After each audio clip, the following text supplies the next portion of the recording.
Le Flash Info avec le centre de stockage de la Manche. Les opposants à la réforme des retraites préparent de nouvelles actions dans la Manche. Réaction à l'annonce du gouvernement d'utiliser le 49.3. Le texte ne sera donc pas voté à l'Assemblée nationale. Un passage en force dénoncé par les syndicats manchois. Ils envisagent de se mobiliser dès ce début de semaine dans le département. À Cherbourg, le rendez-vous est donné à 18h30 ce lundi devant le théâtre. Rassemblement annoncé également à Saint-Lô, à Avranches, Granville et Coutances. Et contre l'utilisation de cet article 49.3 par le gouvernement, une centaine de gilets jaunes du Grand Ouest se sont réunis hier au Mont-Saint-Michel. Venant de la Manche, mais aussi de Bretagne ou encore de Mayenne, ils se sont retrouvés en fin de matinée pour rejoindre à pied la Merveille. Une action qui s'est déroulée sans heurts et se voulant d'abord symbolique.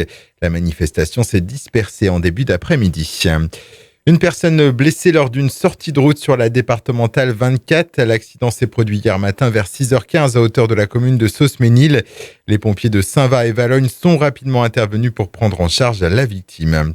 En basket, nouvelle victoire pour les féminines de la Glacerie qui se sont imposées ce week-end sur leur parquet face à Sceaux dans ce qui était un match au sommet du championnat de National 1. Les Tangos s'imposent 81-78. Elles confortent plus que jamais leur place de leader au classement et font un grand pas pour la qualification au play-off d'accession en Ligue 2. Et puis toujours à la Glacerie avec la 6e édition du salon Créa City consacré aux jeux de construction et qui s'est terminé hier. Des organisateurs satisfaits de l'ambiance qui a régné tout au long du week-end. Un événement ludique qui a rassemblé près de 3500 visiteurs. Le Flash Info vous a été présenté par Landra, centre de stockage de la Manche à Digulleville. Pour en savoir plus et visiter notre centre, 0810 120 172, coup d'un appel local.